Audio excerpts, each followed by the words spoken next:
Hello, I'm Barbara Ham-Lee, producer and host of Another View, and with me tonight is co-producer Lisa Godley. Another View successfully debuted on February 5th of this year. The program addresses specific issues to the vibrant African-American community of Hampton Roads, and it would not be possible if not for our members that support public broadcasting. So please give us a call at 889-9476 with your contribution to WHRO. Your help ensures that this program stays on our air. That's right. In September of 2007, we engaged 60 leaders from the African American community and came up with a concept of a weekly magazine-type broadcast with studio interviews and stories covering a variety of topics, from lifestyle tips to serious issues facing the community. I'm pleased to be a part of WHRO's Another View, and I'm asking you for your support. We couldn't bring you such in-depth programming without community support. Call 889-9476 and make your pledge. It only takes a couple of minutes. We are so excited to bring Another View to our airwaves. It's rewarding to share positive stories about our community with you. Our goal is to provide all of Hampton Roads another view of the African American community. But we can only do this with your continued support. Your part in this endeavor is to give us a call. But please call us right now, 889-9476, and support this programming at whatever level is right for you. The model of public television is to engage, educate, enlighten, and entertain the public, and that's just what we do. We would like to be able to continue to bring you this type of local programming on WHRO. It's only done, though, with your support. The programming on WHRO is some of the best that television can offer. We provide a rich assortment of programming that appeals to all citizens of Hampton Roads, from the smallest viewers to those of you who are about to watch Another View right now. We would like to thank everyone who called in today with your support. Thank you. And now, Another View.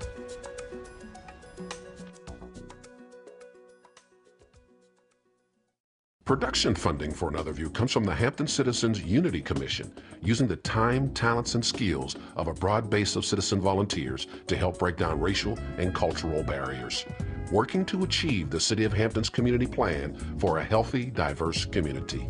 And from the African American Programming Advisory Group, community visionaries assisting WHRO to engage, enlighten, educate, and entertain all communities in Hampton Roads. And now, Another View. Hello, I'm Barbara Ham-Lee, and welcome to this special pledge edition of Another View. March is Support Public Broadcasting Month, and there are thousands of reasons to support WHRO. We certainly hope that Another View is one of those reasons for you. Thank you for your contributions.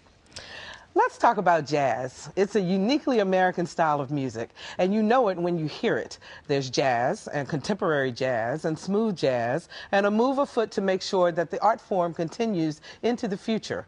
Here to talk about jazz and what's happening with it in Hampton Roads is Stephanie Middleton, director of Break the Glass Foundation Incorporated, Jae Sinnett, radio host of Sinnett in Session, heard right here on our sister radio station WHRV-FM, and Jarrett Center, a trombonist who hopes one day to join the jazz greats. Welcome to the program, everybody. Thanks, Barbara. How you doing?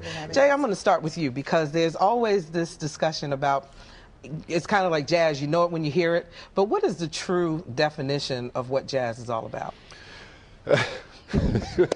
Out of the gate, Barbara. Okay. It's a tough question to answer, Barbara, because simply there are so many different perceptions about what jazz is or isn't. From a musical perspective, I just look at the history, and you know, initially at its inception, the music was swung. The music was primarily contained improvisation. There was this interactiveness among the musicians. You support the soloist as part of that improvisation. It's changed over the years, largely due to rock and roll, because what was happening. You know, when you really think about it, jazz is what people were dancing to at first, that swing rhythm. And something happened over, you know, when bebop came. When bebop came, a lot of the musicians like Charlie Parker, Dizzy Gillespie, they wanted people to sit and listen to them. They saw these wide audiences going and sitting and watching the orchestras, the symphony plays, and the concert halls. They wanted that kind of concept in how people were listening to them. They wanted people to sit and listen to them. So the music started to change, become more listening as syncopated, opposed to dance music. more party oriented, dance oriented. Because for black folks, it was the Saturday night throwdown and the Sunday morning church service for a long time. Absolutely. So over time, the rhythm shifted. It started to straighten itself out. It simplified the music. There was less improvisation, and that sold more. Then the marketability of jazz started to change, and once it became more commercialized, and the record companies can make money, and radio stations can market it and sell it. Now that kind of goes to a point, though, that you like to make a lot in terms of, and I know I'm going to open up a can of worms here, but the difference between what folks consider true jazz, if you will, and smooth jazz. And I know that you have a little bit of a concern about that, that you're concerned about the jazz genre in that sense. Concern might be a little bit of an extreme word. I would say the problem with smooth jazz, it's confused a lot of people. I think you have to look, there are aesthetic differences. First of all, you consider that it wasn't a jazz educator or a jazz musician that came up with the name smooth jazz. It was just this average radio person. So it was a coined term. It was just a coined term. So it had really nothing to do with jazz. Then the other part of it is, when I say that there's aesthetic differences, you have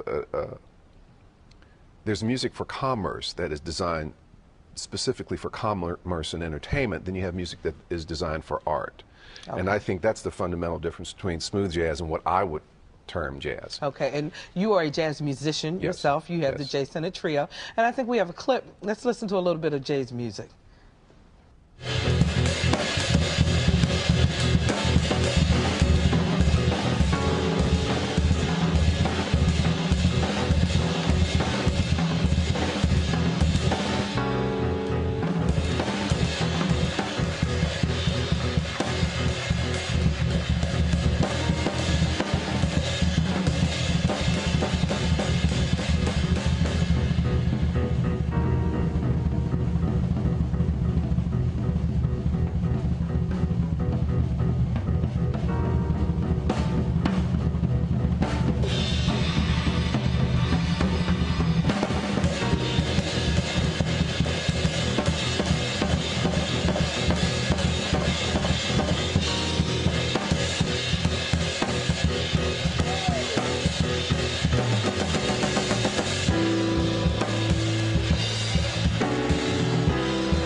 Now, that was the Jae Sinnett Trio from a concert that was done right here at WHRO. And Jae, if I'm not mistaken, that CD or DVD is a part of our pledge premium for this month that we're in.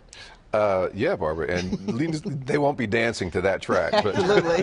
But yeah, it's the first that WHRO's ever done something like this. We had a concert, they taped it last September. It's now available on DVD. We're going to have a members-only concert April 25th with the trio. So support what we do, folks. I mean, it's a wonderful thing. You're not going to hear music like that in many places. And Stephanie, part of the reason, or tell me, why are you so passionate about making sure that jazz continues? Because you have a wonderful program where you work with young folks. Yes, Barbara, we have we're considered to be a music education program. And so we actually have 3 legs to our program, the Dr. Frank Foster Scholarships, because we want to give students an opportunity to become tomorrow's legends. We also have the Children's Jazz Series, and we want to introduce jazz to very young children, like they're introduced to rap and to an R&B. So we have a Children's Jazz Series that we actually hold quarterly. And we have kids as young as 5 years old that will actually attend the classes. It's wonderful seeing them. And Jae Sinnett's Trio actually conducted the class in August, and we had 250 students attend Oh my! children's- Teaching them all Yeah. drums, Jay. They loved They it. did everything, huh? It wasn't drums at all. No, Oh, it's wow. not. It was just a whole concert and the kids, but it was geared towards young people. Now, tomorrow night, you have a concert that's going to be done, and as a part of this whole weekend of jazz learning, and there's some master classes coming up on Saturday that will be where we'll have students actually work with some of the masters. Is that correct? Absolutely, and what we're sort of like jazz and a party with a purpose as well. We start off with our Friday concert tomorrow, and that's with Spyra Jara and Randy Brecker with Jae Sinnett's trio. On Saturday morning, the jazz greats will actually have master classes that are free to students. So we will have a class by Dr. Frank Foster, Randy Brecker, and Jae Sinnett. That's fantastic. Yes. Now, how does one become a part of the class? How do students sign up? They will apply. You can actually either call area code 757-749-7941, or you can also go on the website, and that's btgenterprises.org, and download the application. Now, Absolutely. Jarrett, you were a part of that master class last year, correct? Yes, I was, yes. And tell us a little bit about, you're a trombonist? Yes, yes. It was a very good experience to be able to, you know, when you research some of the jazz legends and you find out about them through the internet or through your research, is one thing. But to be able to learn from them from a personal experience and actually have them tell you about some of their experience and have them give you advice on jazz and, you know, how they got started. For me as an early musician, it was a very good experience and broadened my horizon a lot on jazz and where I wanted to go as far as my music. And what do you want to do ultimately?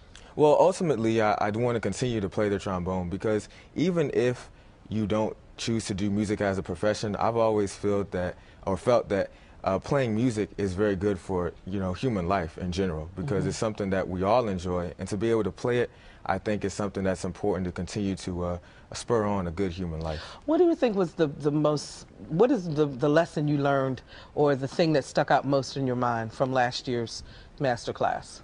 Well, I'd say that hard work pays off, because being a trombonist, I was able to learn from the great jazz legend Slide Hampton, and that's what he would tell us about, that all the things that he did as far as listening to others, as far as practicing the long hours, it paid off for him to get to where he wanted to be, but more importantly, feel good about himself and about his music. Okay, and I think we had some video of the students from last year. Take a listen to what the class sounded like.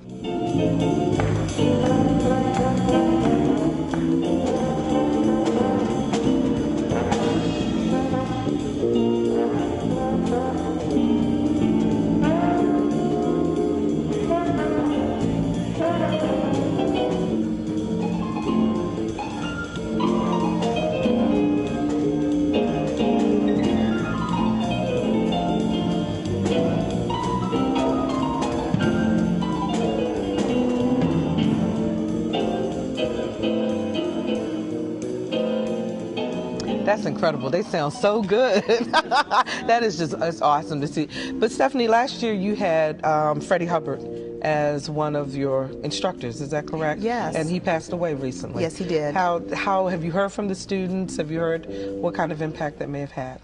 Oh, it made a huge impact, and they were so glad they had an opportunity to meet Freddie Hubbard, who's just one of the great jazz trumpeters. So they were really glad they had an opportunity to meet him. And Freddie's class was awesome, because he also talked about, as Jarrett mentioned, about what hard work, but he also talked about some of the mistakes that you can make and some of the mistakes that he made in his career, and how if he had an opportunity to do it over again, some things that he would do. Now this year you're adding also a classical violinist. A classical classical vocalist. Vocalist, yes. Ah, Miss okay. Andi Marie Moore. She's a native of Chesapeake and the Government School for the Arts, and she will be conducting a master class for sopranos. Oh, that is Isn't that fantastic. awesome? And we're also, Barbara, we also give an opportunity for students to be on the stage with the greats. So the young man that you saw playing the keyboard at the master class last year, he's our 2009 scholarship winner. He would actually be opening for Spyra Jara and the Randy Brecker with Jae Sinnett trio. Can you imagine being 18 years old and having that opportunity? That is incredible, I tell you. Now, you were a scholarship recipient, correct? Yes, I was. Okay, now where are you in school now? Tell us about what you're doing with your music career. Oh, right now I'm continuing to practice. One of the things I do miss about the jazz band last year in high school when I won the scholarship is being able to play jazz on a regular basis. But I'm still able to practice myself a lot. And right now I'm at ODU. And I'm continuing to further my music career. Jay, let me ask you a question, because I've always been curious about this, and I've never had a chance to talk to you about it. But you're a drummer, yet you lead the Jae Sinnett Trio. And you normally don't think of a percussionist as being the lead person. I write from the piano. I see. See, part of the, you'd be amazed how many people ask me how I write from the drums.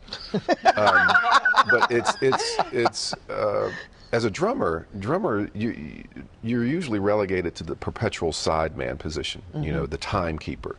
And I was playing a lot of music and hearing a lot of things in my head that I wasn't playing when I was just doing the sideman thing. So I felt that if I was going to be able to learn to play the ideas I had in my head, I would have to learn how to write my own music. So I studied harmony, theory, composition, and I just started writing my own music. And it's amazing when we play and people have never seen a picture of me, they think the pianist is Jae Sinnett. Exactly, exactly. You know, I wouldn't be surprised. But that's, you know, I write, we could do concert after concert of all my material. I've written over almost 300 compositions. And that's been another one of my goals, to create a body of work. But going back to Stephanie for a second, what she's trying to do with these kids in jazz education is an amazing thing, Barbara. I mean, it really is. And it deserves to be supported. And people need, if you're a parent out there, if you're a teacher, tell these kids, come to these workshops, learn about this music. It's not just learning about jazz too, by the way. It's learning how the peripheral, outside of the school, how those things can affect you as an artist, as a person. So you learn a lot more than how to play a blues or how to play rhythm changes or what these things are in the first place. These are life learning experiences. Do you have to be a master student, if you will, to attend this master class? I mean, in other words, you have to be on your A game to be able to attend? That's or is this I would, if Stephanie would agree with that, I think it's open for anyone. If you have an interest, come and learn, because everybody can walk out of there with something. Absolutely, and it's a compliment to the education that they're getting musically in school. How many students have you worked with, Stephanie, so far? Oh my goodness, we've worked with 400 students. 400 students so students in our program, absolutely. And tell us a little bit about the scholarship and how that happens. We have a scholarship panel, and we have Dorothea Kirk, who is WBGO executive, Dr. Frank Foster, Cecilia Foster, and Bill Hassan, who is a jazz preservationist from DC. They're on our panel, and the students apply, and they also have to send in their music. And then the scholarship panel will, of course, award the scholarship to the students. Why is this such a passion for you personally? I love talented students, and I love students having the opportunity to become great. You know, it's one thing about having a dream, but how wonderful is it to be able to realize your dream. And that's what BTG Foundation is all about, helping students and young people realize their dreams. That's great. Jarrett, what would you say to the budding, first of all, real quickly, because we don't have a lot of time, but the whole trombone thing. How did you get hooked on the trombone? Well, it's a funny story, because I remember I was in 5th grade, and my teacher was trying to figure out what instrument fit the students best, and so she just had me blow into a mouthpiece and say, you know, I think you should, you know, play the trombone. So I tried it, and for a while I didn't want to, because, you know, for a while there I was, you know, small growing up, and so the trombone was bigger than me a lot of times. So I happened to carry that thing. I was like, you know what, I'm getting tired of this. But as I continued, my mom kept encouraging me to continue. I realized that I did enjoy playing, and being a part of the jazz band, you know, instilling that teamwork and things that Miss Middleton is doing as far as the master classes, you know, instilling that confidence, broaden your horizon, making it a learning process. Well, then you don't need your parents to tell you to do it, or your teachers, because you're going to want to do it yourself. Absolutely. So the master classes will be held on Saturday, this coming Saturday, that's March the 7th. And tomorrow night, I have the privilege of actually serving as MC for the concert, and it features Spyro Gyra and Randy Brecker, along with the Jae Sinnett Trio. And any last-minute words you want to give to people? Can they get tickets still? Oh, they absolutely can get tickets, and it's going to be held at the Sandler Center for the Performing Arts in Town Center, Virginia Beach. And absolutely, please get your tickets. It's going to be an awesome concert. Yeah, I was there last year, and we had a great time. Did we have a great time? We really did. Jay, anything last minute? Just parents, if you have music children, get them out. Teachers, if you're a music teacher, tell the students about it. And also listen to my jazz show. Absolutely. On the radio, 89.5. All right. Thank you so much. It's Stephanie Middleton, Jae Sinnett, and Jarrett Center. And when we come back, we'll spend some time with Magic Johnson. Yep, that one. But first, let's take a look at what's happening around Hampton Roads.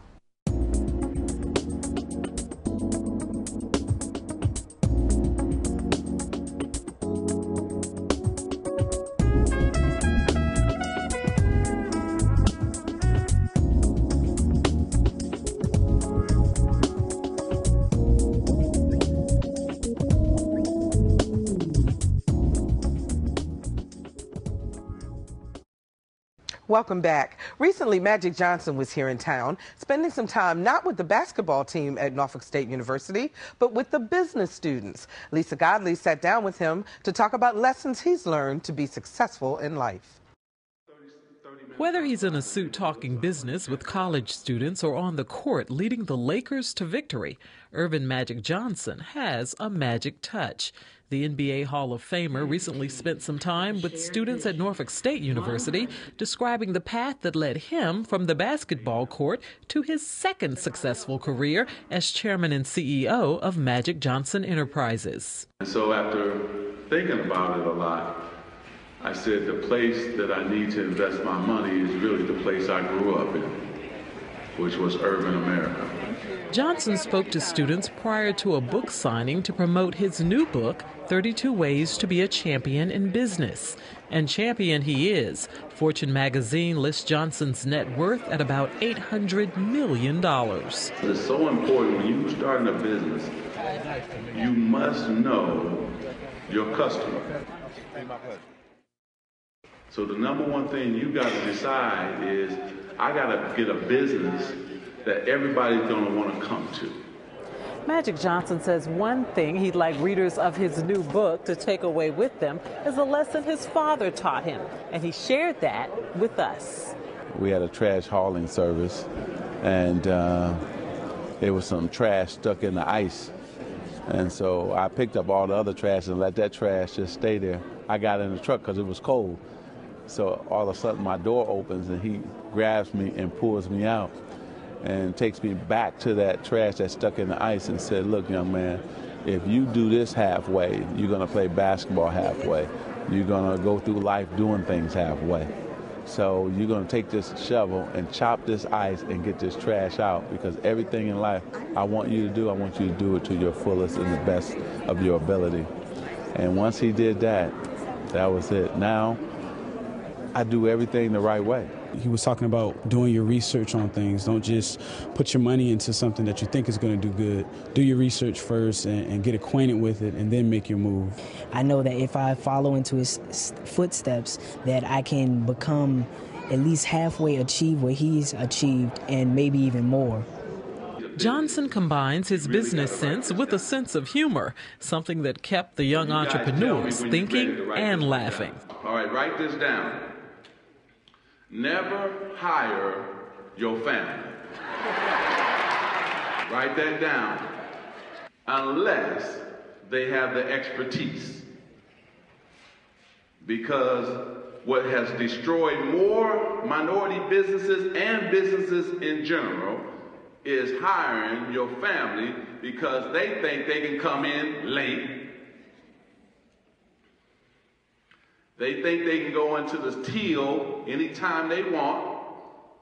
So do what I do. I pay them to stay away. For Another View, I'm Lisa Godley.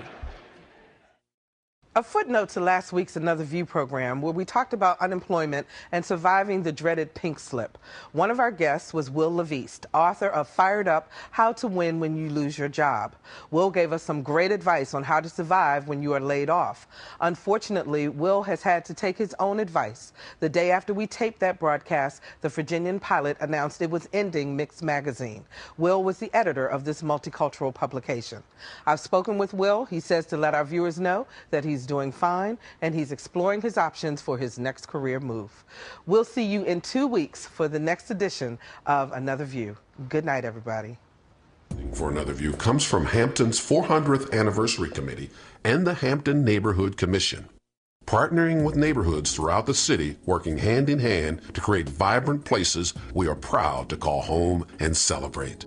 And from the African American Programming Advisory Group, community visionaries assisting WHRO to engage, enlighten, educate, and entertain all communities in Hampton Roads.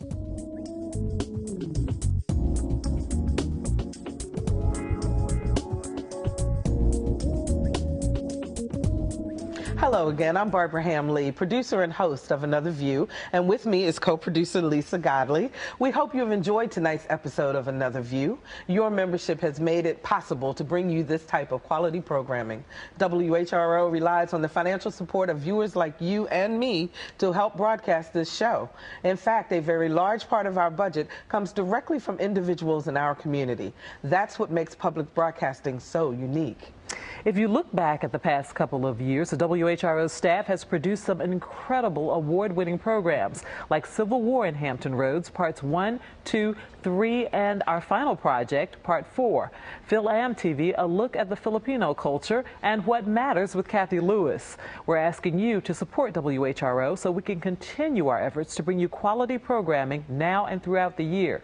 We need the support of all of you who appreciate public broadcasting, so please give us a call at 889-9476 with your contribution to WHRO. Your help ensures that this program stays on the air. It's easy to become a member of WHRO. If you like shows such as Another View, please call the number on your screen to find out how you can join WHRO. There are thousands of reasons to support WHRO. Give us a call and tell us yours. The number to call is 889-9476. It is with the financial support of people just like you that we are able to continue. For whatever reason you may have for supporting WHRO, we thank you. Call now and make your contribution to ensure that we will always be able to engage, educate, enlighten, and entertain. We would like to thank everyone who called today with your support. Thank you. And stay with us. My Music, the 70s Experience is coming up. Get ready to rock and roll and give us a call right now, 889-9476. Thank you.